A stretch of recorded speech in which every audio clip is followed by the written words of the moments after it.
닭 쫓는 개돼지들 라디오 반민특위 30회 시작하겠습니다. 닭 쫓는이라고 했는데 한 일주일 동안 지난주에 이제 백남기 선생님 방송을 하고 나서 병원 서울대 병원 가고 또 부검 관련해서 얘기 나오고 또 이번에 또 서울대 뭐 투기 병원 의사들이 또 뭐 발표하고 막 이런 공방을 보면서 우리가 진짜 더 잘 싸워야겠구나 이런 생각이 많이 들었습니다. 진짜 닭을 쫓는 게 아니라 닭을 잡아야겠구나. 그래서 오늘 주제를 고심 끝에 결정했습니다. 오늘 신나셨네요, 아주. 너무 좋아하시는 것 같아요. 네. 잡으려고요. 네. 네. 지금 박근혜 정권은 저희 국민들을 그냥 싸잡아서 다 죽이고 있는 거 아닙니까? 지금 겁주는 것도 아니고 위협하는 것도 아니고 잡아가는 것도 아니고 그냥 손에 잡히는 대로 죽이고 있는 거. 우리도 잡아야 된다. 그래서 정통으로 목줄을 잡자 해서 오늘 방송을 정했습니다. 오늘 제목입니다. 최 씨 부녀와 박근혜의 성스러운 관계. 최씨 부녀가 누구죠? 네? 최씨 부녀. 뭐 최태민, 최순실. 예. 이것도 정확하게 해줘야 되는구나. 딸내미가 너무 많잖아. 마누라도 많지, 딸내미도 다섯 많지. 번째 딸내미라면서. 그리고 최순실 씨는 지금 개명했잖아요. 그죠? 최서원. 네. 최서원? 네. 그 최서원 이름이 더 좀 세련됐구만. 왜 최순실로 바꿨을까? 아니지. 아니, 최순실이 최순실이다가. 최서원으로 바꿨다고. 편집. 편집하지 마세요. 왜 편집해요? 그대로 까야지. 네, 웃기려고 한 겁니다. 그렇습니까? 네, 제가 설마 모르겠어요. 네, 알겠습니다. 그래서 오늘 제목은 최 씨 부녀와 박근혜의 성스러운 관계를 하도록 하겠습니다. 들어가기 전에 이정현 씨가 완전 제가 사실 고민했거든요. 최순실을 할까? 이정현을 할까? 왜냐면 네. 단식으로 완전 모든 이슈를 덮어버렸잖아요. 일주일 동안. 그래서 안 되겠다. 이정현부터 잡자. 최순실도 급하지만 했는데 갑자기 청천벽력 같은 소식이 7일 만에 단식을 중단하는. 중단하시고. 네. 그 얘기를 듣고 그렇구나. 이놈이 결국 이렇게 하는구나 했더만 갑자기 뉴스에 앰뷸런스가 와가지고 데려가더라고요. 최대한 기사 하나로 더 뽑아내려고 네. 병원까지 저는, 가는 거 봐요. 좀 그 느낌을 보면서 하루하루 매일매일 이정현 대표의 건강 상태를 막 브리핑해 주잖아요. 뭐 말을 못하고 뭐 어지러움과 구토가 있고 막 휠체어 타고 다니잖아. 단식 한 3일째부터. 유민 아버님 같은 경우에 단식 37일째에도 지팡이를 짚고 청와대 1인 시위를 가셨단 말이에요. 2시간 동안 하셨죠. 네. 그렇게 가셨단 경찰들이랑 말이에요. 몸싸움까지도 그러니까. 하셨지. 근데 막 단식 3일째 되는데 막 휠체어 타고 다니고 단식 다 3일 정도는 해보셨잖아요. 저는요. 사실 그 정도는 아니지 않나요? 33일 단식 한 번, 예. 30일 단식 한 번, 20일 단식 두 번, 10일짜리 이하로는 치지도 않고 장기 단식만 100일 했어요, 저. 아니 근데 그 단식을 비하하려는 거는 아니지만 저는 그냥 제가 그 하루하루 사진이 막 나오잖아요. 이정현 대표 상황에 대해서. 근데 제가 보기에는 그냥 점점 그냥 안 씻어서 더러워지는 것 같은 느낌 있잖아. 막 단식하면 우리 좀 이렇게 살도 좀 빠지고 이렇게 되잖아요. 근데 이상 그냥 안 7일 씻어서 단식했는데도 더러워진 느낌. 얼굴에 붓기가 안 빠져, 어떻게? 그러게요. 신기하더라고요. 그거 신기하대. 네. 3일, 4일에서는 잘 티가 안 나요. 근데 3일, 4일만 해도 얼굴 살은 눈에 보이게 빠지거든요. 근데 7일이면 전반적 골격이 약간 빠지기 시작할 텐데 슬림해지죠. 이정현 대표는 더 붓는 것 같아. 그냥 뭔가 신장 기능이 안 좋아져서 부었을까? 점점 붓는 것 같고 나는 진짜 그 느낌 받았다니까요. 그냥 안 씻어서 더러워진 느낌. 그래서 이정현 대표는 나중에 사후에 반드시 부검을 해봐야 돼요. 단식을 한 경우. 단식 7일 만에 지금 몸 하면 안 상태가 그렇게 안 좋아지는데 지금 하면은 살아있는 상태에서 부검이 가능한지 모르겠어요. 안 되는구나. 근데 반드시 한번 부검을 해서 언제 죽든지 간에 2016년 이 9월 달에 10월이죠. 10월 달에 단식에 왜 7일 만에 그렇게 몸 상태가 안 좋아졌는지 원인을 밝혀야 된다. 그건 밝힐 수 없어. 근데 저는 부검하면 다 나온다며. 그분의 그 외형적으로 변화의 감이 별로 없는 그냥 더러워지는 모습을 보면서 수십 년 전에 있었던 전두환 씨 단식이 생각나더라고요. 뭐 며칠 단식했다고 그랬죠 그때? 전두환 단식했어요? 네, 전두환 이제 그건 구속에 몰랐네. 항의하며 단식을 했대요. 근데 중간에 실려갔어. 근데 실려갔는데 실려간 이유가 식중독. 그래서 단식을 중단했다는 거야. 뭘 처먹은 거야? 그러니까요. 한 번도 못 보셨어요 그거?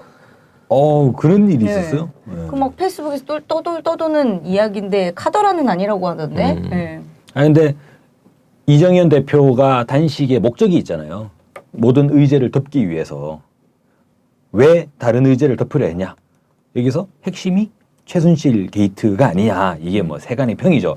그래서 막 많은 그런 진단들이 많습니다. 결국에 이정현 단식 개차반으로 단식을 했는데 그거 성공한 거 아니냐라고 이야기하는데 아까 진님 말씀하셨죠. 저희들은 이정현 대표의 단식이 성공했다고 보지 않습니다. 아니 집권 여당의 대표가 바보가 됐죠. 그 꼬라지로 그러고 있는데 그게 뭔 성공이냐 이거죠. 최순실 게이트를 덮으면 되는 거냐? 총적인 목적을 봐야 된다. 지금 시기는 뭐냐? 내년도 대통령 선거 대선으로 달려가고 있는 시기에 대선의 기싸움을 하고 있는 상황이지 않습니까? 새누리당 뭐 집권 여당이라고 하면 야권이 있죠. 집권 여당과 야권의 기싸움을 하고 있는 상황에서 집권 여당의 당 대표가 초장에 그 꼬라지를 그러고 있었어요. 이게 기싸움이라는 게 있잖아요. 아니, 민주당이 아무리 뭐 그래도 그죠? 뭐 문재인 대표나 이런 사람들 단식을 하면 이 분위기가 다르지 않습니까? 근데 이미 단식의 날짜에서부터 차이가 났으면 앞으로 만나면 어떻게 되겠냐 이거죠. 물론 이제 이정현이라는 사람이 워낙에나 얼굴에 철판을 깔고 얼굴이 그냥 플래티넘급이에요. 그냥 이렇게 막 깔고 있는 사람이니까 그런 부분이 뭐 본인은 대수롭지 않다 하더라도 새누리당의 당무를 보는 사람이 얼마나 많습니까? 그래서 저는 내년에 대선으로 가는 과정에 새누리당이 치명적 오류를 범하지 않았나. 아니 그리고 사실 그 국회에서 일어나는 일에 뭐 의장이 정치적 중립을 위반했다 이러면서 사퇴 요구하면서 단식을 한 거 아닙니까? 이런 단식은 사실 원내대표가 하는 게 맞는 거죠. 해야 된다면. 원내대표는 도저히 못한 거지. 네. 근데 내 굳이 참아 내가. 굳이 이정현 대표가 나서서 단식을 했고 뭐 박근혜가 2번이나 전가를 해왔잖아요. 건강을 생각하셔서 이러면서 아니 세월호 유가족도 40일씩 단식할 때 이런 방구 한마디도 없었던 대통령이에요. 근데 뭐 고작이라고 하긴 그렇지만 일주일 단식한 거 가지고 2번이나 아니 그러니까 실제로 그럴 수 있다니까요. 몸 상태가 정말 안 좋아졌을 수가 있어요. 부검을 해봐야 된다니까. 사후에. 아, 찬성 안 되니까요. 아니 그러니까 모든 사람이 40일 이렇게 막 20일, 30일 저도 뭐 14일까지 해봤어요. 단식을 다 할 수 있는 건 아닐 수 있어요. 아 그렇죠. 그게 물론 급격하게 그런데 정말 기력이 떨어질 수가 있다고. 그렇게 기력이 떨어지는 양반이 어떻게 그렇게 선거 그러니까 이 얘기를 하는 거지. 집권 여당 대표의 건강 이상설. 건강 이상선. 아, 그래서 저는 이제 곽 박사가 얘기했던 대로 이게 뭐 백남기 농민 사안이나 그리고 여러 가지 정치 김재수 해임안이나 여러 사안이 있지만 집권당 대표의 정치를 이렇게 허망하게 하루아침에 무너뜨릴 정도로 나섰던 거는 그렇죠. 이쪽이 나섰던 건 최순실밖에 없지 않냐. 왜냐면 이해가 안 되는 상황이잖아. 사람들이 민주당도 깜짝 놀란 거예요. 처음에 왜 단식? 그것도 보수 정당 대표가 왜 단식? 이건 사실 죽느냐 사느냐에서 마지막 카드인 거잖아요. 근데 너무 생뚱 김재수 하나 해임한 거 가지고 그리고 상대도 그 정세균 의장을 지목을 한 거잖아요. 야 3당이 다 합의를 해서 국회의장은 땅땅땅 한 것뿐인데 야 상당을 상대로 싸워야 되는 문제인데 이게 너무 생뚱하게 이렇게 된 문제. 이거를 해명할 수 있는 거는 요 시기에 딱 드러났던 최순실 게이트밖에 없지 않냐. 재작년에 정윤회 게이트 딱 터졌을 때도 이런 식으로 대응을 했잖아요. 근데 이것보다 실제 더 뭐 누구죠? 박관천이 네. 검찰 조사 가서 네. 뭐라 그랬습니까? 우리나라 국가서열 1위 최순실, 2위는 정윤회, 정윤회, 3위. 3위는 박근혜. 이게 딱 드러났다. 이거에 대한 반증이 아니냐. 서열 1위를 건드리면 여당 대표는 단식을 한다. 목숨을 걸고. 네. 아니 그래서 저기 우리 그 특별감찰관 이석수 특별감찰관도 실제 그렇게 그 의혹으로 해가지고 쳐낸 게 우병우를 건드려서가 아니라는 설이 있잖아요. 그죠. 미르와 미르와 K스포츠 네. 재단을 건드려서. 안종범을 내사했다고 하잖아요. 그래서 그것 때문에 그랬다는 설이 있잖아요. 그래서 이석수 감찰관 얘기 잘하셨는데 이번에 한 달 동안 사표 수리를 안 했어요. 청와대가. 그러니까. 근데 최순실 게이트가 터지자마자 사표 수리를 했어요. 왜?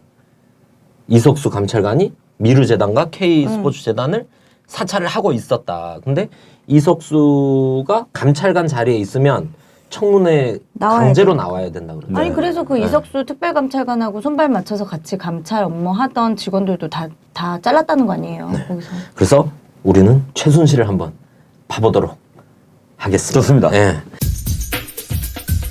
지금 세상을 떠들썩하게 하려다가 이정현이 잠재운 최순실 게이트를 한번 대략적으로 한번 근데 사실 그러다가 더 떠들썩해졌죠. 이정현이 잠재우라고 하니까. 근데 언론 지금 노출 횟수는 한 10분의 1로 줄어버렸어요. 네. 예. 아마 이정현이 다 덮어버렸더라고요. 네, 숯불이 돼가지고 계속 탈 거라고 생각합니다. 불꽃은 줄었지만 천년 동안 타는. 최순실 게이트 대략적인 의혹은 다들 아시니까 간단하게 말씀드릴게요. K스포츠 재단 설립에 최순실이 관여하지 않았느냐라는 의혹이 있죠. 그리고 청와대 민정수석이었던 우병우 그리고 농림부 장관이었던 김재수의 인사에 최순실이 관여한 거 아니냐라는 의혹이 있고, 그리고 최순실의 딸이 있습니다. 정유라죠. 정유라의 승마 선수라고 하는데 그 경력에 외압의 의혹이 있지 않느냐. 네, 세 가지. 아, 완전 이제 최순실이 지금 비선 실세로 새롭게 쭉 딱 떠오른 거잖아요. 뭐 새로운 건 아니지만 계속 있어 왔지만 계속 비선 실세로 어쨌든 딱 떠올랐고, 우병우가 이제 검사장 승진해서 이제 탈락을 하고 변호사를 개업하고 있었다고 하더라고요. 근데 뜬금없이 얘를 데려다가 청와대 민정수석실에 민정비서관으로 임명을 했죠. 청와대 공직기강 비서관이었던 그 조홍천 의원이 뭐 여기에 최순실 개입이 있었다 이렇게 얘기를 했었고, 그 뭐 대통령의 그 2급 비서관으로 왔다는 그 윤전추 행정관, 개인 헬스 트레이너죠. 이 사람도 최순실이 추천했다는 설이 파다하고, 이번에 이제 해임 건의안이 통과됐으나 여전히 자리를 굳게 지키고 계시는 농림부 장관 김재수 씨도 발탁을 최순실이 했다는 설이 있어요. 네, 청와대 내부에서도 모르는 이 같은 불통 인사들이 엄청나게 많았는데 여기 다 최순실이 개입돼 있다. 그 인사 문제도 그런데 재단 얘기가 많이 나오는데 미르랑 K스포츠 여기가 뭐 하려고 만든 데입니까? 네, 미래재단은 문화 관련한 거, 그리고 K스포츠 재단은 스포츠 관련한 거겠지? 창조 문화와 창조 경제에 기여한다. 네, 이래놓고 이제 민간 재단을 만들었어요. 근데 이 뭐 하는 데냐? 라는데 조선일보가 의혹을 제기하지 않습니까? 하는 일이 없다. 네. 근데 이 상당히 논란이 되고 있죠. 자, 재단이 하루 만에 만들어졌어요. 이건 놀랍지 않습니까?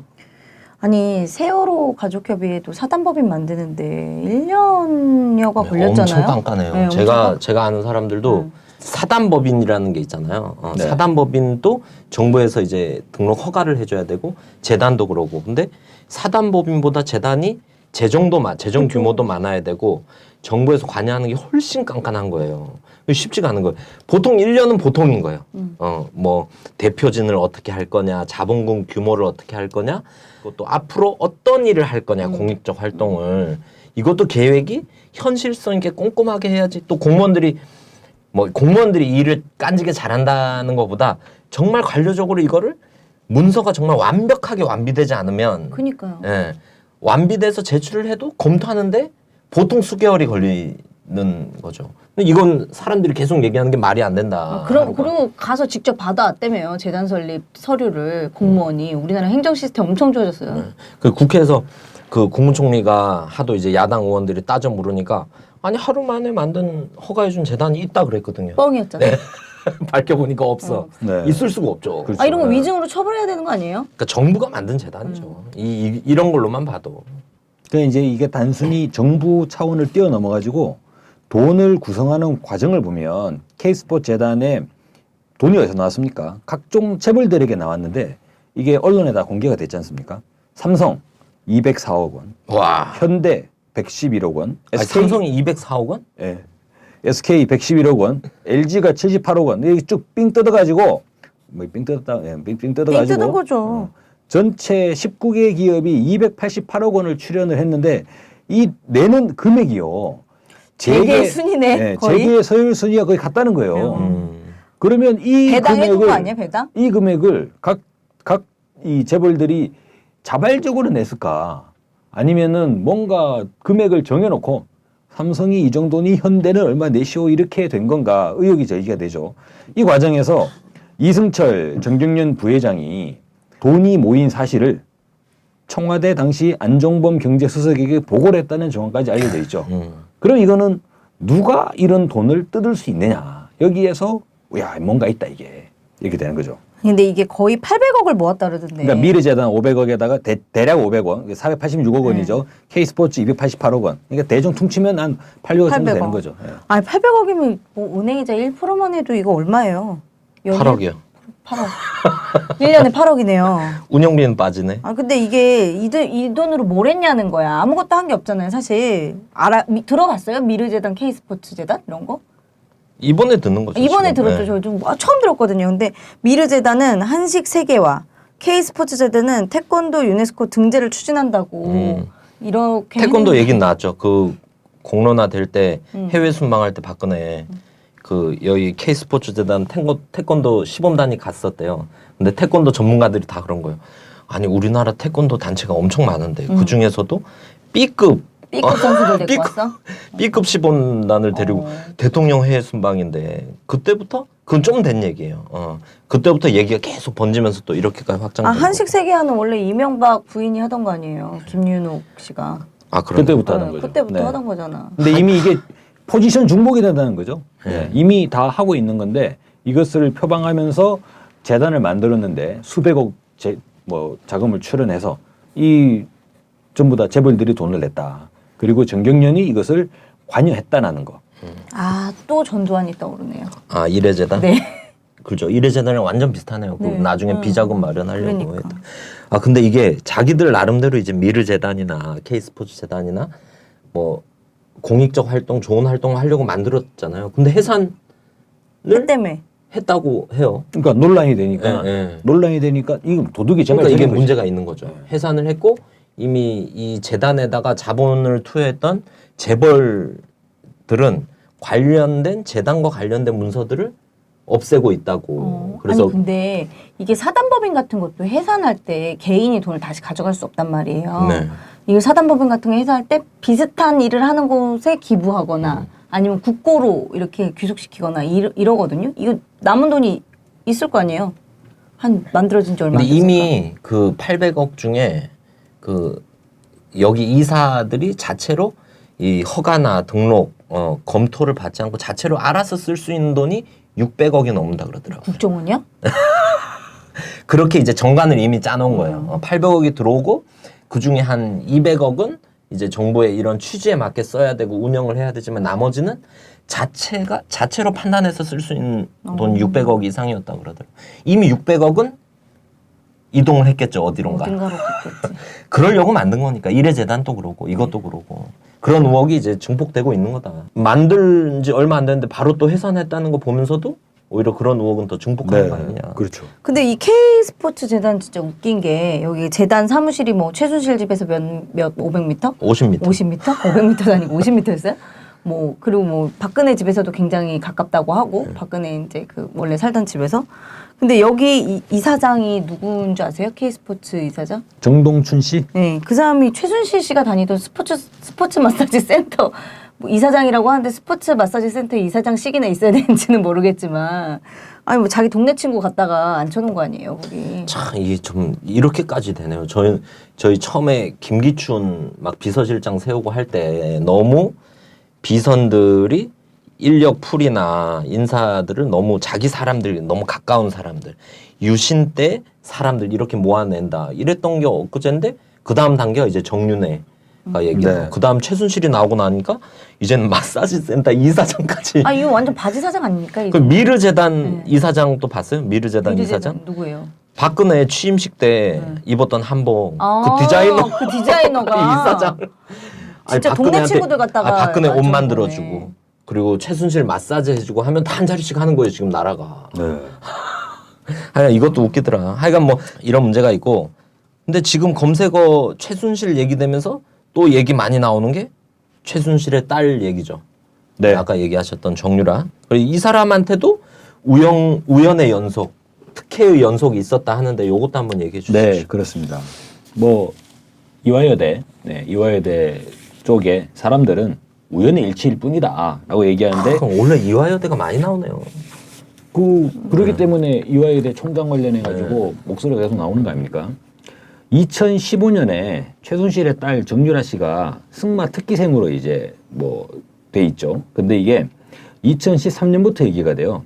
한국 마사회컵의 승마 대회에 출전했는데 정유라 씨가 준우승에 그쳤다는 거예요.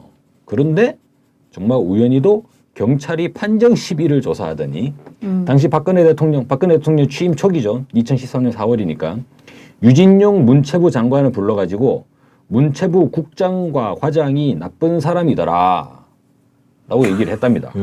대통령이 직접. 그럼 어떻게 됩니까? 국장과 과장이 경질 됐겠죠. 음. 네. 아 이때 기억나요. 유진용 장관이 근데 저는 이때는 이런 그림까지는 사실 못 그렸고 그렇죠. 네. 박근혜가 정윤회한테 들어서 이 문체부 국가장을 경질해야 될 뭔가 이유가 있겠구나 이래 짐작은 했지만 네. 최순실, 정유라 관련된 특혜가 관련됐으리라고 상상도 못했죠. 근데 박근혜가 그때 유진용 장관이 그 얘기한 것도 기억나요. 박근혜 대통령이 불러가지고 수첩을 꺼내더니만 수첩에 적힌 걸 한번 딱 보고 나서 이보시오 장관 문체부 국가장이 나쁜 사람이라면서요. 그랬다는 거예요. 네. 그래서 박근혜 수첩 공주다 우리가 그런 얘기 많이 했었으니까. 그렇죠. 근데 이게 최순실과 이런 그림으로 그러니까. 딱 그림이 맞는지는 상상도 못했죠. 야, 그러면 박근혜 수첩 안에는 네. 살생부? 데스노트네. 데스노트? 말 나오면 그냥 끝나는 거네. 그러면 그거는 데스노트에 그 괴물 유령 하나 나오잖아요. 그 주인공. 아, 그럼 대통령 수첩에 그러면 그거는 최순실이네. 대통령 수첩에는 아직 윤기진은 없나 봐요. 그런 얘기 하지 마세요. 겁나요. 황선은 한번 올랐잖아요. 아, 그렇습니까? 작년에. 아니, 수첩에 올라서 없을 수도 징역 있지. 갔잖아요. 네, 그렇군요. 갑자기 회의 아침에 소집해갖고 이런 사람들이 통일 콘서트를 해서 나라를 국기를 문란하게 하네요. 하고 한 그래, 달도 안 돼서 맞아. 저희 아내는 네. 잡혀갔잖아요. 네. 그런 얘기 하지 마세요. 알겠습니다. 네. 예. 드디어 박근혜가 이게 등장을 하는 겁니다. 이때 이제 그 수첩에서 이걸 언급하면서 최순실과 박근혜가 어떤 관계인지가 나온 건 없지만 그 얘기는 나왔더라고. 그 썬데이 저널인가 뭐 미국의 거기서 LA. 이전에 이미 몇 달 전에 최순실이라는 사람은 스타렉스 밴을 타고 네. 청와대를 자유롭게 드나드는 사람이다. 네. 라는 게 나왔죠. 그때까지도 이렇게 회자될 줄은 상상도 못했던 일이 뭐 수첩까지 그러고. 근데 우연히 대통령이 장관을 독대한 자리에서 독대인지 모르겠어요. 뭐 문체부 국장이 나쁜 사람이라면서요? 라고 얘기를 했나 보죠. 네. 우연히. 아니 그 재단도 그런 얘기 했었네. 지금 네. 보니까 박근혜 대통령이 이 미르와 K스포츠 재단과 관련해서도 언급을 한 줄 딱 한 적이 있어요. 네. 이 재단은 어떻게 생각하시냐 그러니까 이 재단들은 의미가 큰 일이다. 그렇지. 나의 비자금을 네. 만들어주고 있는데 의미가 얼마나 커. 누구의 비자금인지는 모르는 거고. 네. 네. 그래서 정유라 더 보도록 하겠습니다. 네.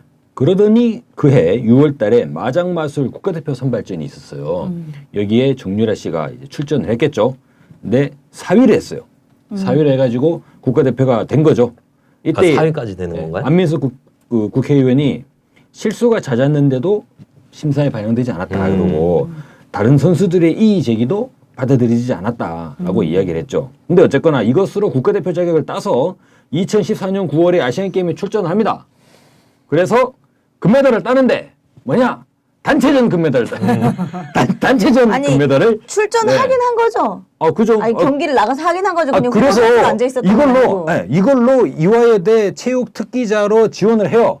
지원을 하는데 면접 볼 때 금메달을 목에 걸고 갔다는 거예요. 어머머머머. 네.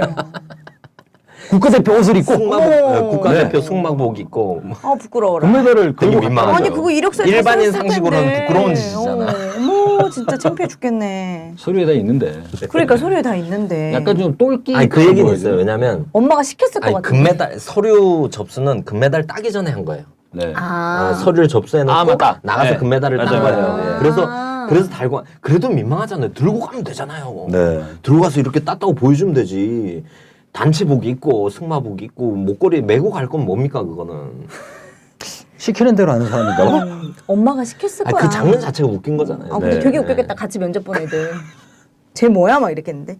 근데 어쨌든 우연히 그 출전한 대회에서 판장 시비가 일었고 그리고 또 우연히 동료 선수들이 이 국대 선발에 이의 제기를 또 했고 또 그걸로 우연히 개인전도 아닌 단체전에서 금메달을 땄죠. 그리고 우연히 이화여대 학생이 되고 근데 이화여대 되고. 학생이 되는 과정도 좀 신기한 거죠. 왜냐하면 이화여대가 승마 관련 종목에서 학생을 안 뽑았어요. 근데 이것이 원래는? 우연히 2015년부터 승마가 체육 특기에 포함이 된 거예요. 우연히. 예. 우연히. 근데 이게 또 우연히. 이상하잖아요. 승마만 딱 만들기가 좀 찔리잖아요. 그래서 어떻게 했냐? 원래 체육 특기 종목이 11개였는데 이 종목을 23개로 확 늘렸다는 거예요. 우연히. 예, 우연히 23개로 확 늘렸는데 근데 여기에서 승마만 신입생을 받았어요. 전체 신입생 6명 받았어요. 왜 그럼 승마로 6명 받은 거예요? 아니요. 전체 6명을 받았는데 이 중에 나머지 5명은 기존의 11개 종목에서 학생을 받은 거고 새로 만든 거예요. 새로 12개 종목을 늘렸는데 여기에 승마, 정유라 한 명만 딱 들어온 거예요. 우연히. 우연히. 예, 그것도 우연히. 예. 그런데 더 놀라운 거는 이 정유라 씨가 아니 학교에 들어왔으면 출석을 해야 될 거 아니에요. 근데 출석을 체육 특기생의 경우는 6분의 1 이상을 결석을 하면 무조건 F를 준답니다. 예. 근데 6분의 1? 예. 아, 까다롭네. 아 그래요? 원래 4분의 1 이상 결석. 아 그래요? 아 원래 학생이면 다 출석해야 되는 거 아니야? 무슨 소리예요? 저기 제 딸들이 그러더라고요. 그 제가 명지대 나오진 못했어요. 들어갔는데. 근데 저보고 그런 거. 아빠 명지대라 그랬지? 그래. 좋은 데더라. 그러더라고. 왜? 박보검이 다닌대. 그러면서 그 얘기를 했어요. 아빠 박보검은 지하철 타고 학교 가고 학교 한 번도 안 빠진대. 딱 그러더라고. 네. 훌륭한 학생이네. 그러면서 좋은 학교 갔다고 나보고. 근데 문제는 이래가지고 정유라가 1학년 1학기 때부터 학사 경고를 받은 거예요. 학고가 뜬 거죠.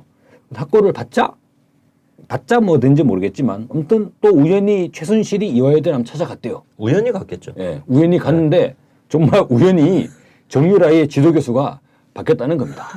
아 이거 다 나잖아. 막 항의해가지고 바꿨다고 바뀐 그렇죠. 거예요. 항의해서 네. 지도교수 바뀐 건데 지도교수 상대 못할 사람이라고. 네. 그럼 다 기사 나왔잖아요. 그런데 얼마나 그 다음에 개지랄 떨었겠어 가서. 저는 안 그랬을 것 같아요. 기품 우아하게 있고 품위가 있는 기품 있고 품위 있게 그 얘기하는데 상종 못할 99% 사람이 개돼지랑은 차원이 다른 사람들인데 아 이거 완전 한마디 했겠죠. 제가 꼭 말로 해야 되나요? 아니, 이거를 우리가 드라마 보다가 막장 드라마 그러잖아요. 대본을 뭐 이따위로 써서 시청률 높이려고. 네. 근데 진짜 이거는 있는 그렇게 쓰는 게 얘기구나. 아니라 이거를 드라마를 만들면 대박이겠는데요. 아니 엄마 찾아. 옛날에 그 뭐지? 지랄 떨었어, 점 찍고 분명히. 변신해서 난 누구다. 아내요? 그거보다 더 대단한 거잖아요. 이걸 드라마로 만들면 사람들이 안 믿을 것 같은데. 야 아무리 말이 되냐 이게? 아무리 그래도 이런 어떻게 식으로. 지도교수를 교체해? 막 그죠. 이러겠지. 그런데 더 나아가서는 어떻게 됐느냐. 정유라 씨가 독일에 있대요 지금. 못 들어오잖아. 근데 6분의 1을 결석하면 F를 계속 받으면 학교를 잘리잖아요. 그래서 어쨌거나 1학년 2학기 때는 휴학을 했대요. 근데 언제까지 휴학을 할 수는 없잖아요. 근데 정말 우연히 이화여대가 학칙을 개정을 해버렸어요. 학칙을 어떻게 개정했느냐. 체육 특기생의 경우는 6분의 1 이상 결석하면 안 되는데 국제대회나 해외 훈련 이것도 봐요. 국제대회만 있는 게 아니야. 해외 훈련에 참가한 경우는 출석을 인정하도록 규정을 신설했다. 얘가 지금 해외 훈련에 참석차 독일에 있다는 거예요, 그러면? 근데 해외 훈련 참가한 경우 이거는 사실 진짜 애매한 규정이에요. 이게 정말 이 사람들이 머리 좋은 사람들이 나쁜 대로 마음을 쓰면 어떻게 되느냐가 드러나는 거예요. 봐보세요. 한번 학칙을 개정할 때 이게 국제대회가 빠져봐요. 해외 훈련을 참가한 경우에 출석을 인정한다. 이러면 뭔가 이상해지잖아. 아니 발리 수영장에서 수영을 해도 훈련이잖아요. 그죠? 발리 호텔 수영장에서 수영을 해도. 그래서 이것을 또 중요한 건 뭐냐? 올 3월부터 소급 적용한다. 예. 뭐야. 그러면 1학년 1학기 때 학사 경고 받은 거 없어진다는 거예요? 아니 2학년. 예. 2학년. 지금 2학년. 그러니까 이게 뭐가 되냐 이게. 그러니까 이화여대 졸업장을 받을 수 있는 조건만 만들어 놓은 거네요. 그러니까. 이걸 유지시킨 거네. 이대 나온 학칙까지 여자가 되게 되고 개정하면서. 싶었나 보다. 모르겠어요. 뭐 이화여대 뭐 최경희 총장은 우연히 예. 우연히 그렇게 됐다고요. 우연히. 네. 아니, 그러니까 우연히 이화여대가 또 승마 신입생반을 또 만들어가지고 신입생을 받고 그리고 우연히 엄마가 이대 찾아가서 지도교수를 우연히 만났는데 지도교수가 우연히 바뀌고 우연히 학칙을 개정해서 수업 안 들어도 학사 경고 안 맞게 하고 막 이런 거네요. 근데 이게 또 하필이면 우리 그 학생들이 농성하는데 경찰을 불러들인 최경희 총장의 이화여대. 그때 엄청 긴장했겠는데요, 최순실. 이 사건이 비화돼서 이화여대 총장 비위나 이런 게 들춰지다 보면 이것도 이 문제까지 들춰질까 봐. 드러날 수 있으니까. 그래서 그 총장이 그래서 약간 후반부에 저자세로 나간 면도 있지 않나, 연계된 게. 이화여대생들이 이걸로 촛불을 진짜 들어야겠네요. 그러게. 최순실의 딸이 이렇게 자기들과 같은 졸업장을 받게 된다는 것 자체가 우연이지만 너무 불행한 거 아닌가 싶습니다. 사실 이 정도면 저는 우연히가 뭐 지금 한 10개 넘게가 겹쳐서 연달아서 벌어진 건데 이런 게 반대로 생각하면 이런 시나리오가 있고 이걸 어떻게든 만들어냈다고 의심은 할 수 있는 거네요. 의심은. 그러니까 온 나라가 지금 최순실 게이트로 떠들썩해지는 거 아니냐. 그리고 또 우리 국민들이 이런 대입 내지는 대학 졸업에 대한 공정성에 상당히 많은 이런 관심 가지고 있지 않습니까? 근데 이게 뭐 이렇게 진행된 방식은 저질이지만 어찌됐든 서열 1위 답네요. 한마디로 대한민국을 자기 뭐 떡주무르듯이 주물렀다? 그렇죠. 서열 이화여대가 뭐 어떤 이화여대입니까? 우리가 뭐 농담식으로 얘기하고 영화 같은데 보면 이대 나 나온 이대 여자. 나온 여자 이런 학교인데 네. 그 학교의 정통성이나 권위나 이런 거를 말씀하셨던 대로 주무를 수 있고 이렇게 자유스럽게 딸 하나를 위해서 하여간 뭐 우연히 뭐 이렇게 겹쳐졌습니다. 어찌됐든 최순실 게이트 대략적으로 살펴봤습니다. 그러면 이 뿌리가 어딘가 또 살펴보도록 하겠습니다. 이분은 최태민과 박근혜.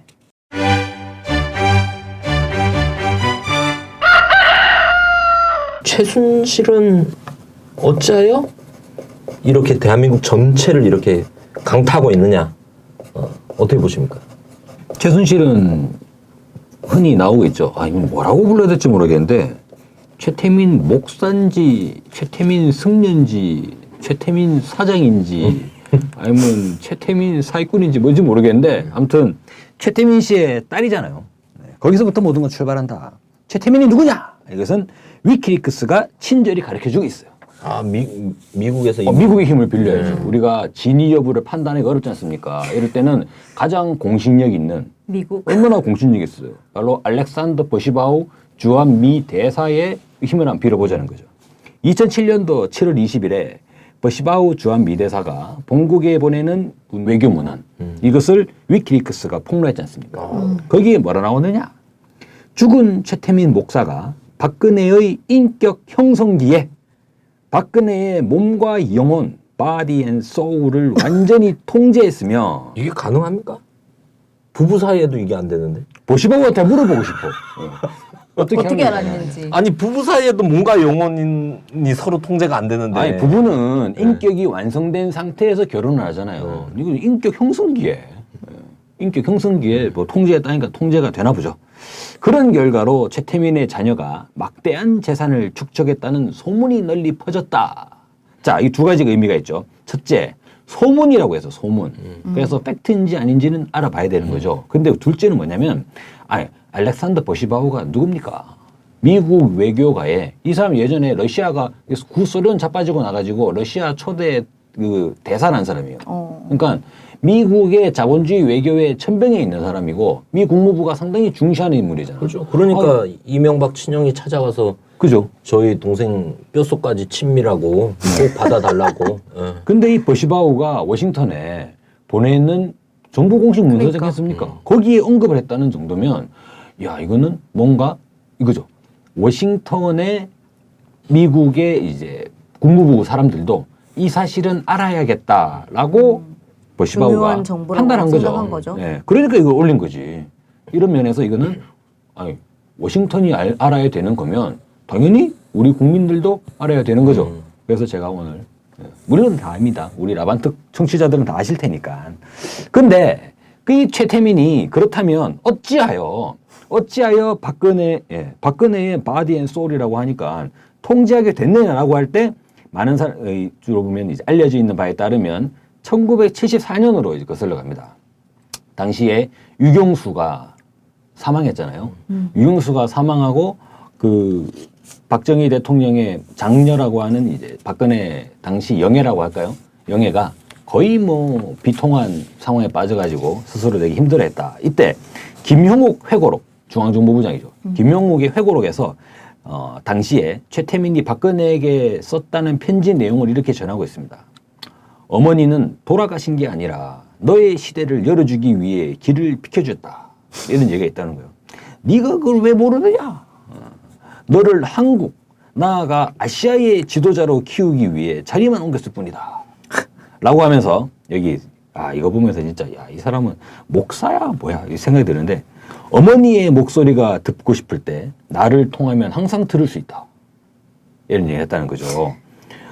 그래서 유교사가 꿈에 나타나 이것도 좀 신빙성이 있는지 없는지 모르겠지만 아무튼 이렇게 얘기했대요. 내 딸이 우매해서 아무것도 모르고 슬퍼만 한다. 라고 자신의 꿈에 유경수가 맞네요. 나타났다는 거예요. 나타났다고? 저는 뭐 뭔지 모르겠어요. 네. 예, 아무튼 맞다고 보시는 겁니까? 예, 저는 내 딸이 우매해. 여기서 말하는 내 딸은 박근혜야, 박근영이야. 예, 어쨌거나. 그런데 이런 뜻을 전해달라고 했다. 그래가지고 내가 편지에 쓴다. 정신 차려라 지금. 어머니는 너를 위해 비켜준 거다. 그러면서 어떻게 되죠? 퍼스트 레이디 대행으로 나가야 되는 거 아니냐. 뭐 이런 식의 이야기가 됐다는 거죠. 물론 최태민 당시에 목사라고 합시다. 최태민 목사님 그래서 부인했어요. 그리고 물론 이제 박근혜 대통령도 말이 되냐. 아니 그게 사실이라면 내가 어떻게 이런 정치 얘기를 걸을 수 있느냐라고 하면서 강하게 부인했습니다. 부인한 건 사실이지만 이런 내용이 있었다는 것. 그리고 알렉산더 버시바우라고 하는 미국 외교가의 거물이 본국으로 보내는 전문에다가 이것을 소개했다는 거예요. 아니 근데 이분은 아니고 그게 최태민. 예. 이 뭐 최순실, 최태민 영역은 아닌데 김재규가 이제 네. 그 사형 당하기 전에 이런 언급을 할 때 박정희를 한테 총을 쏠 때까지 여러 가지 이유들이 있잖아요. 뭐 부마 항쟁과 관련된 문제도 있었고, 뭐 박정희가 그때 다 쏴 죽이자 뭐 이런 얘기도 나왔다고 그러고. 근데 박정희의 문란한 사생활 문제, 뭐 온갖 연예인들, 뭐 대한민국 유부녀들 뭐 다 건드렸으니까 건드린 너무 많은 사람들을 이런 데서도 문제의식을 느꼈는데 또 하나가 이게 최태민과 박근혜 문제 때문에 골머리를 썩었다 그러더라고요. 이 중앙정보부장으로서 너무 걱정이 될 거 아니에요. 영예인데. 그 청와대에서 친국을 했다고. 그래서 최태민 뒷조사를 했대요. 김재규가 뒷조사를 시켜서 했고 이렇다. 뭐 남녀 돈 문제 횡령도 너무 많이 하고 그때 나이 60 다 처먹은 놈이 뭐 20대부터 30대, 40대까지 안 건드리는 여자가 없고 이렇다 하면서 박정희한테 보고를 했다고. 그러니까 박정희가 그럼 어떻게 해야 돼요? 최태민을 내쳐야 되는 거 아니에요. 근데 네. 그래? 그러면 저기 그 김재규랑 조사한 놈 이렇게 오고 최태민이랑 저기 박근혜 불러봐. 그래가지고 대질 신문을 했대요. 네. 근데 그 박근혜는 자리 왜 부른 거야? 다 부른 거지. 부르니까 어떻게 돼? 그 자리에서 박근혜 울고 불고 아빠 난 아니야, 난 절대 그러지 않았어. 뭐 이 사람은 그럴 사람이 아니야. 그러고 최태민은 대통령 각하. 저는 고문 때문에 허위 자백을 한 겁니다. 저는 그런 일을 하지 않았습니다. 딱 한 거예요. 근데 그게 대질 신문에서 얘기 듣고 끝낼 게 아닌 거잖아요. 객관적 자료가 뭔가를 가지고 판단을 해야 되는 거잖아. 그리고 자기가 신복으로 부리는 중앙정보부 보고 자료인데 그거를 안 믿고 딸 말을 믿고 그리고 최태민 그 사이비 종교 목사 말을 믿은 거죠. 이러면서 김재규가 실망을 많이 했다. 내가 신복이 아니구나. 그 김재규가 그렇게 생각하는 거예요. 네. 아니 저는 근데 박근혜 그 명색이 그래도 영예인데 거기서 울며 불며 아빠라고 하지 않았을 것 같아요. 그럼 뭐라고? 아버님, 각하, 저는 그렇지 않습니다. 라고 했겠죠. 울긴 울었대요, 막. 그 자리에서. 그래요? 그러면 정말 눈을 안 깜빡거리신 것 같아요. 자, 이게 미주 한인신문 썬데이 서울의 특별 취재팀이라고 하는 데서 지금 뭐 SNS에 뭐 페이스북에 한창 지금 논란이 되고 있지 않습니까? 그 당시에 중앙정보부가 작성했다고 하는 최태민 파일. 한문이 너무 많아요. 이게 70년대 작성된 문서라서 한문이 너무 많아가지고 근데 도저히 읽을 수가 없어. 근데 뭐 계속 똑같은 한문이 반복되는 네, 아니 근데 이 보면 뭐 예를 들어서 음란 1976년 8월에서 9월에 가는 사이에 어떤 병원 간호과장 40세 여성을 두고 어디에서 사회에 걸쳐 하고 이게 음경이야 음당이야 아무튼 뭐 했다는 거잖아요 지금. 이게 1번부터 1번 27세 여성이고 2번은 45세인데 올라가면 어디까지 51세까지 나와요. 그리고 이제 아래로는 24세까지. 야, 요 시기 보고만인데도 12명이 있는 거네요. 그죠? 아니 최태민은 이 당시 몇 살이었는데? 60이요. 나이 12년생이니까 72년 이때 60이 다 넘었을 때요. 61살, 2살, 3살, 4살, 5살. 그때 막 20대 여성과. 네. 근데 이게 상당히 자세하게 쓰여 있어요. 1976년 3월 26일, 이건 제가 태어나기도 전이었는데, 영등포 금성호텔 302호실에서 이게 뭐죠? 정교, 뭐 정을 통하려다. 그죠? 예. 정을 통하려다. 근데 정을 통하면 여러 가지를 할 수 있잖아요. 그냥 사랑을 나눌 수도 있고, 플라토닉 러브를 할 수 있는 거잖아. 근데 그 다음 성기 불발기로, 뭐 아무튼 그랬다는 거예요.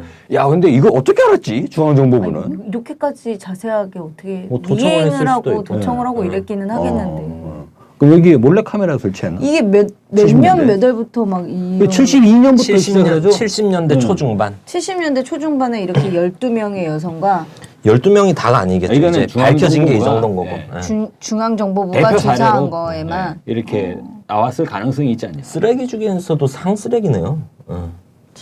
아 근데 여기 보면 뭐 유부녀들도 있고 왜 유부녀가 있냐 그러면 이 7번 여성이 있잖아요. 여기 보면은 과부라고 또 나와 있어요. 이렇게. 과부. 예. 뭐 하자는 건지 모르겠네. 그리고 남편의 공천을 따내기 위해서 찾아온 이제 여성을 이제 겁박해서 이제 이 여성과도 호텔 등에서 수차례. 아니 그러면 남편의 공천을 따내기 위해서 찾아갔다면 그때부터 최태민이 어느 정도 권력에 이렇게 뭔가가 된다는 거를 알았다는 거죠. 그렇죠. 박근혜와 가까웠어요. 1974년부터 그래서 왜 어머니가 죽었다고 슬퍼하느냐? 어머니는 너의 길을 열어준 거고 이제 아시아의 정치인으로 우뚝 서라라는 이 식의 편지를 쓰면서 박근혜의 마음을 사로잡았다는 거 아닙니까? 편지 한 통으로? 아, 그게 계기가 돼가지고 이제 계속 만나겠죠. 저를 한번 만나 주십시오. 그러니까 편지로 완전 뿅 가는 게 아니라 직접 만나서 대화를 하다 보면 정말 이 성스러운 관계가 되잖아요. 네. 그래서 박근혜 당시 영애와 최태민 목사가 구국 선교단부터 시작해가지고 뭡니까 이후에 새마음 운동? 네. 네. 새마음 운동에서는 박근혜 영예라고 하죠. 박근혜 영예가 활발한 대외 활동을 펼쳐 나가지 않습니까? 아니 근데 이런 편지가 영희한테 전달됐다는 것도 웃기잖아요. 어떻게 뭐 어찌됐든 전달됐을까? 다 까발려. 네, 더 살펴보도록 하겠습니다. 그럼 최태민이 어디서 나타났습니까? 그 최태민은 누구냐? 네. 우리가 또 라디오 반민특위지 않습니까? 반민특위가 결코 벗어날 수 없는, 그러니까 지나갈 수 없는 인물이었어요.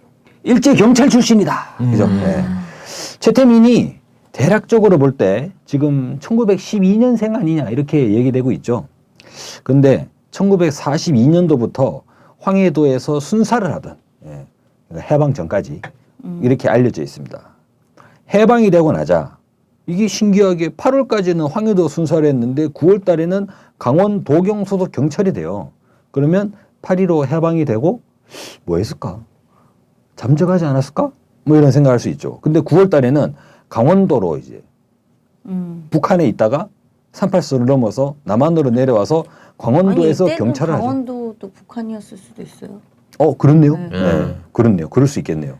그런데 47년도에는 완전히 이제 남한으로 내려왔습니다. 대전 경찰서에서 경사를 하고 47년 4월에는 인천 경찰서에서 경위를 하면서 해방 전후사, 그러니까 해방 공간에서 경찰을 하는. 야, 이게 친일 행각이 있는지는 모르겠어요. 근데 우리가 흔히 알고 있는 친일 경찰과 행적이 상당히 좀 유사하지 않느냐. 북한에서 순사를 하다가 해방이 되니까 남한으로 내려왔어요. 남한에서도 경찰을 계속 했는데 49년도부터는 어떻게 되냐면 군으로 갑니다. 군으로. 그 당시에 가장 끝발날리는 데가 군대 아니냐. 그래서 육군 제1사단 헌병대에서 근데 이것도 모르겠어요. 비공식 문관 이렇게 돼 있는데 문관은 뭐죠? 군무관 같은 거. 직접 총 들고 다니는 건 아닌데 이를테면 요즘 말로 행정병? 군대에서. 네. 그러더니 51년도에는 이제는 또 사업을 시작을 해서 대한비누공업협회 이사장을 했는데 여기서 놀라운 행적이 나타납니다. 여기서 세탁을 하나 보네요. 비누 공장에서. 그래요? 세탁을 하기 위해서 비누공장까지. 근데 놀라운 행적. 야, 근데 이거 보고 깜짝 놀랐어요. 전국 불교 청년회 부회장을 목사라며. 근데 완전 그 종교를 완전히 넘나들는 거죠. 불교에서 기독교에서 또 한때는 성당에서 영세를 받았다 이런 얘기들도 있는데 63년도에는 민주공화당 중앙위원이 되면서 1975년에 대한민국 선교회 총재를 맡게 되면서 사실상 대한민국을 쥐었다 폈다 뭐 이렇게 되겠죠. 일제 경찰 출신이었으니까 박정희 정권 하에서는 뭐 이렇게 통할 가능성이 높죠. 뭐 경찰. 우리 또 닭깎기 마사오 오빠는 나는 닭깎기. 이렇게 그럼 너는 누구? 이렇게? 그렇게 해가지고 뭐 이런 식으로. 근데 이렇게 보면 이 행적을 이렇게 딱 보면 약간 서북 청년단의 삘도 좀 나지 않나요? 그럴 수 있겠네요. 그럴 수 황해도 있죠. 있다가 황해도 도망하고 피해 있다가 와서 넘어와고 흐름이 유사해요. 흐름이. 경찰 출신에다가 뭐 이런 서북 청년단에서 극우 활동을 좀 하다가 뭐 불교 청년회에서 뭔가 부회장 역할을 했다면 적어도 신자이긴 했을 거 아니에요. 네. 그리고 그 다음에 이제 어떻게 목사가 됐을까? 네. 그러니까 전체적인 행적이 서북 청년단 소속 그 기독교인들과 좀 약간 유사성이 있다는 그러니까요. 거죠. 네. 뭐 진짜인지 아닌지는 그러니까 같은지 아닌지는 모르겠는데 유사성이 있다. 네. 어찌됐든 최태민이 이름도 7개를 가지고 있대요. 네. 근데 지금 이런 행적에서 보여지는 것도 뭔가 신분 세탁을 하는 과정, 뭔가 자리를 옮겨가면서 새롭게 살 길을 찾아가는 과정, 일제 시기부터 해방 전후 네. 뭐 이런 과정이 있지 않았나 싶고. 근데 또 결혼을 6번이나 했어요. 예. 그 이거를 그러면 그리고 정가 기록도 여러 번 그죠. 있고. 그 당시에 50년대라는 거 우리가 감안해야 될 것 같아요. 장소를 옮겨가지고 이름을 개명하고 살아버리면 찾을 수가 입증할 없죠. 방법이 그죠, 없어요. 그죠. 요즘같이 뭐 전산처럼 돼 있는 게 아니잖아. 컴퓨터도 없던 시절인데 그냥 뭐 나는 이런 사람이요라고 하면은 할 말 없는 거죠 그냥. 근데 결혼을 6번 했다면 최순실 씨는 몇 번째 부인의 또 딸일 거 아니에요. 네. 그러면 그 자식들이 뭐 결혼 6번 했으면 굉장히 많을 것 같은데 삼남 6녀? 9명? 9명. 예. 네. 뭐 그렇다 그러더라고요.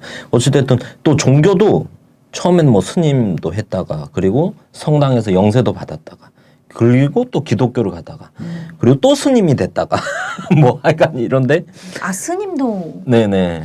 근데 이러다가 이제 영생교를 1975년에 영생교를 딱 만든다고 해요. 근데 영생교 우리 이름도 사실 많이 들어봤잖아요. 예전에 90년대에서 조설수도 많이 올랐고. 신도 안매장 사건. 근데 1대 교주가 최태민이라고 합니다. 그리고 최태민이 영생교를 이제 창시한 이게 사람이라고. 블로그에 그런 글들이 있죠. 근데 실제로 최태민이 근데 만든 본인이 실제로 영생교 교주라고 하고 다녔다는 설이 있던데요. 네. 네. 하늘의 교실을 받는다고도 주장을 하고 자기가 어찌됐든 이게 뭐 어떤 지금 불교, 기독교, 그 천주교를 얘기할 게 아니라 약간 무당필 나지 않아요? 그러니까 근데 전혀 신학 교육을 전혀 받은 바가 없다고 하더라고요. 그러니까 뭐 목사라고도 하고 스님이라고도 하는데 어쨌든 이단 종교의 교주가 되어서 스스로 교단을 만들어가지고 교주가 돼가지고 뭐 이렇게 근데 아까 전에 이제 했는데 뭐 그 곽 박사가 이제 최태민이 이렇게 하다가 영생교 교주를 하다 편지를 쓴 거잖아요.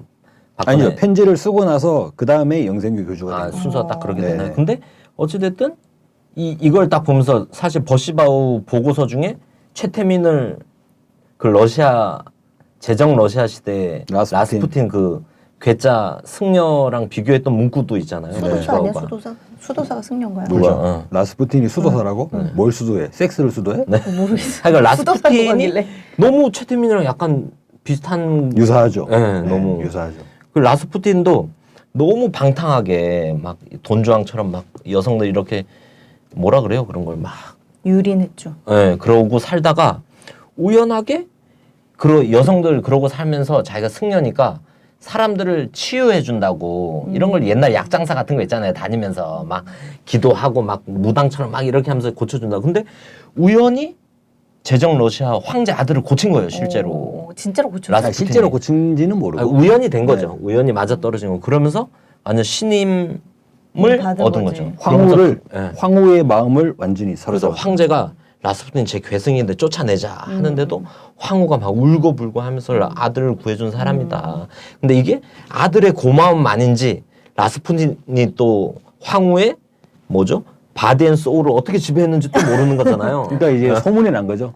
황후의 소울은 지배한 건 사실인 것 같은데, 그러니까 이제 러시아 사람들이 소문이 났죠. 야, 저거 바디까지 지배한 거 아니냐. 네. 예. 그래서 근데 이게 저는 뭐 라스푸틴이나 최태민 이게 되게 우연적 현상이 아니라 우연이라 그러니까 아까 또 정유라 생각이 나긴 하는데 정유라 하면 우연 이렇게 이제 연관 하여간 뭐 그런데 이게 제정 러시아도 원래 나라가 망조가 들다가 이제 볼셰비키 혁명 일어나고 공산주의 혁명이 일어난 거잖아요. 그죠. 근데 그 과정에 가장 극적으로 이런 사람이 딱 등장하면서 무너지더라고요. 네.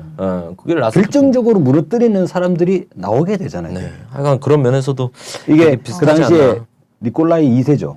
마지막. 그러니까 로마노프 왕조의 마지막 그렇죠. 황제가 니콜라이 2세가 되는데 이 사람의 아들이 원래 그 유럽 귀족들을 보면 이제 근친 결혼들을 예. 많이 하니까 유전병이 많이 생기잖아요. 혈우병. 어. 그런데 라스푸틴이 치유했다고 하는데 모르겠어요. 어떻게 된지. 음. 근데 라스푸틴이 온갖 전횡을 일삼으면서 제정 러시아의 왕권을 결정적으로 약화시키는 계기가 됐다. 또 쥐락펴락했고 막 네. 거기서도. 아니 근데 문제는 이제 여러 가지 러시아 귀족 부인들을 육체를 통해 가지고 죄를 사해야 된다라고 어. 하면서 나와 통하면 죄가 사해진다라는 식으로 이제 모르겠어요. 뭐 귀부인을 주물렀다고 하는데 근데 진짜 이게 그 당시에는 횡행했나 봐요. 왜냐면 라스푸틴 죽고 나서 러시아에서 죽자마자 라스푸틴 그 성기를 잘라가지고 지금도 보관을 하고 있어요. 네. 어떻게 유린했냐, 이게 연계성이 없을 수도 있지만 하여간 그 정도로 그런 문제로 횡행했다. 귀족 부인들을 뭐 그렇게 했다. 근데 그게 최태민이랑 너무 많은 부분에서 맞아 떨어지잖아요. 그래서 안 맞아 떨어지는 것도 있잖아요. 뭐요? 라스푸틴은 성기 불발기로 실패하지 않았어요. 네, 하여간 뭐 그 예전에 김종필 얘기도 상당히 논란이 됐지 않습니까?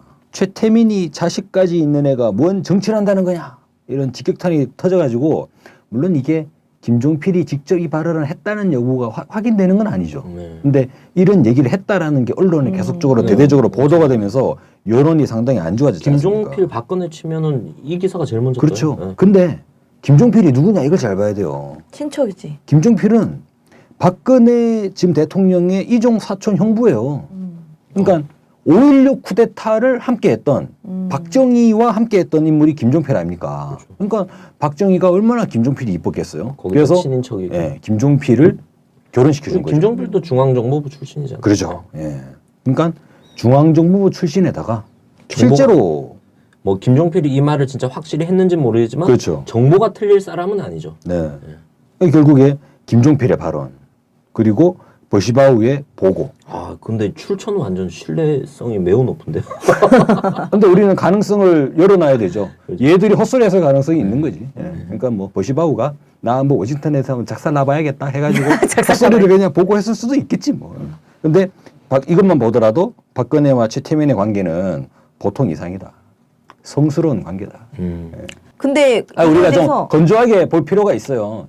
최태민이 이런저런 여자와 잡스럽게 막 놀았다고 하더라도 이게 또 최태민도 사람인데 아니 박정희가 누굽니까? 대한민국의 생사 여탈권을 쥐고 있는 사람이 당시 박정희잖아요. 근데 박정희의 딸 박근혜와 실제로 막 모르겠어요. 어떻게 되는지는. 근데 이게 어찌 보면 영생교라고 하는 종교적 관점에서 최태민의 교주와 교인의 관계, 종교적 관계로도 볼 수 있지 않느냐.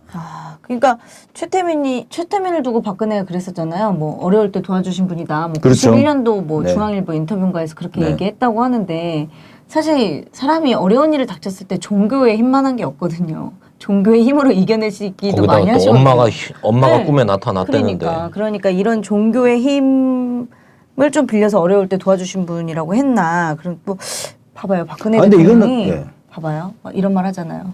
온 우주 음. 기를 모아서 혼 막 이런 말 하잖아요. 이게 정치적 용어가 아니잖아요. 그렇죠. 이 종교적 용어 아닌가요? 이런 거? 근데 그런 대통령의 발언을 들으면서 사람들은 그냥 쟤 바보 아니야? 뭐 이렇게 취급하는데 그게 아닌 거죠. 이게 잠재된 자기의 진심, 그게 신념인 거죠, 종교적 신념. 신념이 있었던 거야. 근데 박근혜 대통령이 대선 때 막 굿했다는 설도 있잖아요. 이런 내재된 뭔가가 계속 있나 지난주에 봐. 박근혜 대통령이 장차관 워크숍에 와서 했던 발언에 또 그런 종교적 표현들이 나오는 거예요. 일반인들은 보이지 않지만 뭐라고 얘기해요? 나만 보이는 게 있다. 아, 그렇게 그러면 얘기했어요? 그냥 가는 거다 우선. 이런 표현들 있잖아요. 그렇게 이거는 얘기했어요, 종교, 예. 미치가 아니야. 그 누구죠? 그 미켈란젤로가 천장에다 그린 사람 그릴 때 사람들이 뭐라 그랬다는 거예요. 이게 뭔 그림이냐. 그러니까 미켈란젤로가 상관 마라. 내 눈에만 보이면 된다. 그걸 인용하면서 그 맞아. 얘기를. 그 얘기 한 것 같다. 그랑 미켈란젤로 우주의 기운도 그냥 나온 게 아니죠. 그러니까. 진짜 우주의 기운이 자신한테 오고 그 기운을 받아서 자신이 최태민이 예언한 대로 어머니가 현몽에서 전해준 대로 아시아의 지도자가 되는 길을 가고 있다고 생각하는 거죠. 아 그래서 그런가 시진핑을 우습게 보고. 아시아의 지도자 난데. 난데. 어제 저 중국 짱깨가 우선. 하여간 뭐 그런 것도 있지 않은가 이런 생각이 들고 아까 91년 네.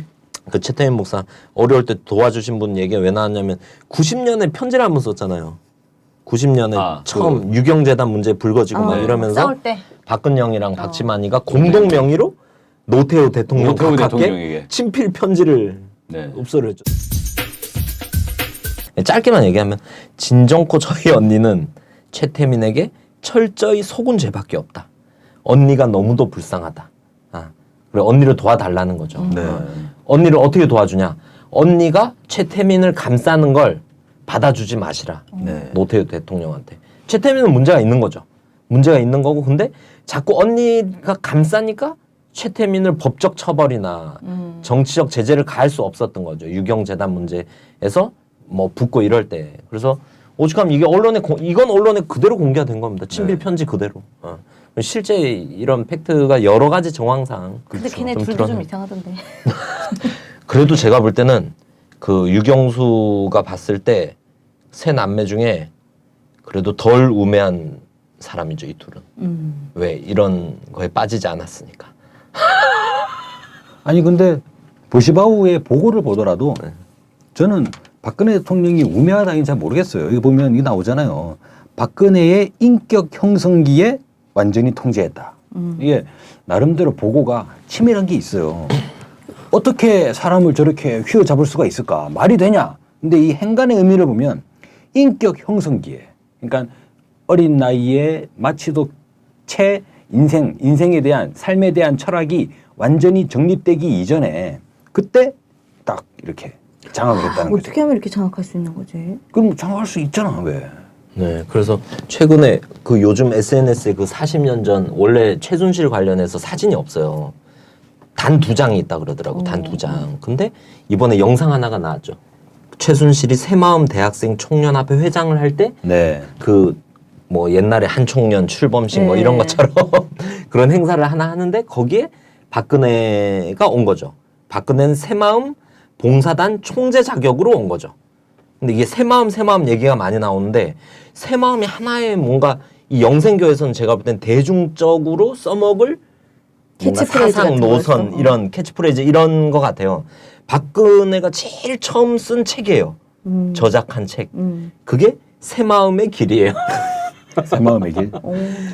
박정희의 새마을 운동은 실제로 뭐 농촌에다가 뭐 하는 거잖아요. 네. 새마을. 네. 그러니까 실제 뭐 마을을 만든다고 막 이렇게 뭐 때리고 닦고 조이고 기름 치는 거잖아요. 근데 새마음은 하는 게 없잖아. 그냥 수양을 하는 거잖아. 만약에 제가 볼 때는 11.6 궁정동에 총성이 없었다면 네. 부마항쟁이 없었다면 대한민국 이름이 바뀌지 않았을까.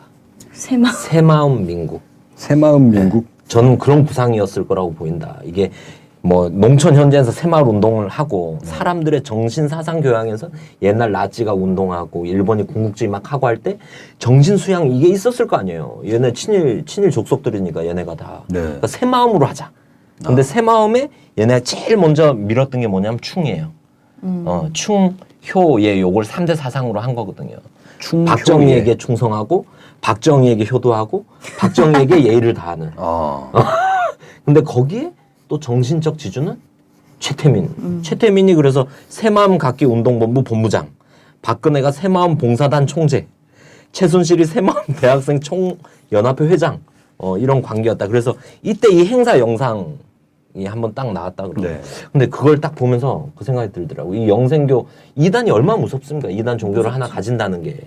저희가 뭐 신천지나 뭐 이런 한국 사회도 이런저런 뭐 소위 문제 많은 이단으로 이단들이 불리는 많죠. 종교들이 네. 많잖아요. 근데 이 종교의 명맥이 끊겼을까? 이 영상을 보면서 그 생각이 들더라고. 94년에 최태민이 죽었지만 그리고 22년이 흘렀지만 이 최태민이 가졌던 창시한 영생교 이 새마음 이 교리와 교단이 죽었을까? 어딘가로 이어지지 않을까? 누군가로 이어지지 않을까? 네. 그게 혹시나 우연히 최순실이 되진 않았을까? 우연히. 우연히. 하여간 그런 생각이 영상을 보면서 그게 너무 빡 왔습니다. 그래서 저는 이제 약간 지금 이런 상상이 되면서 지금 형국이 그 대한제국 말기에 딱 민비 생각이 약간 딱 나더라고요.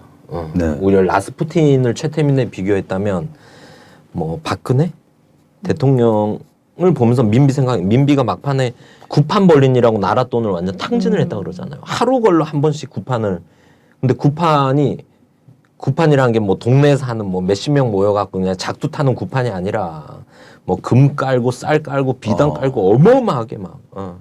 그러니까 나라 돈을 완전 그러니까 그 생각도 나네. 박근혜 대통령 몇 년 전에 그 박정희랑 유경수 사진 걸어놓고 엄청나게 큰 무슨 생일 축하 탄신일 잔치 했잖아요. 탄신일잔치. 그게 너무 특이했어요. 이게 기독교적인 행사도 아니고 불교적인 행사도 아니고 천주교적인 행사도 아니고 옛날 꼭 구판 같은 뭐 무속신앙. 네. 혹시나. 하여간 뭐 그런데 민비도 그러면서 이모군란이 났잖아요. 네. 돈을 그렇게 탕진하고 막 썩은 쌀 군인들한테 주다 이모군. 우리 방산비리 한번 네. 방산비리 원조죠. 네.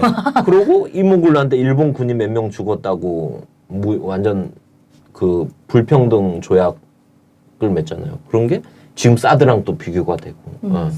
일본이랑 불평등 조약 맺고 하면서 청나라랑 관계 틀어지잖아요. 지금 중국이랑 관계 틀어지고. 이러다가 을미사변이 일어났잖아요, 민비가. 뭐 결과는 어떻게 다를 수는 있지만 어쨌든 나라가 말세인가? 하면서 지금 청와대 보면서 민비가 너무 딱 떠오르는 게 나라가 이렇게 말세가 되나 이런 생각이 듭니다. 네, 뭐 우리가 최태민을 살펴보고 우연히 이게 최순실로 가지 않았을까 뭐 이런 생각도 해봤는데 어찌됐든 그럼 이게 결과적으로 어떤 전망이 밝혀지겠나 다시 한번 살펴보겠습니다.